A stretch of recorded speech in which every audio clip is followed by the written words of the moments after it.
విలక్షణ నటుడు కమల్ హాసన్తో 13 ఏళ్ల సుదీర్ఘ బంధాన్ని తెగదెంపులు చేసుకుంటున్నట్లు నటి గౌతమి ప్రకటించారు. బరువెక్కిన హృదయంతో ఈ విషయాన్ని తెలియజేస్తున్నట్లు గౌతమి తన బ్లాగులో పేర్కొన్నారు. ఈ నిర్ణయానికి తానెవరిని నిందించి సానుభూతి పొందాలనుకోవడం లేదని తెలిపారు. సహజీవనం చేస్తున్న వ్యక్తుల ఆలోచన ధోరణులు వేర్వేరుగా ఉన్నప్పుడు ఇలాంటి నిర్ణయం తీసుకోవాల్సి వస్తుందన్న గౌతమి, నిర్ణయం కష్టమేనైనా అయినప్పటికీ తప్పనిసరి పరిస్థితిలోనే తీసుకోవాల్సి వచ్చిందన్నారు. తన మానసిక ప్రశాంతతకు అన్నింటికీ మించి ఓ తల్లిగా తన కూతురు పట్ల తనకున్న బాధ్యతలు కూడా ముఖ్యమని పేర్కొన్నారు.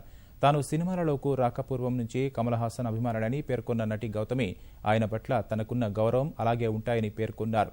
తాను కమల్ హాసన్తో నటించడం ప్రారంభించిన గత 29 సంవత్సరాల కాలంలో తనకు కమల్ హాసన్ నుంచి సంపూర్ణమైన మద్దతు లభించిందని గుర్తు చేసుకున్నారు.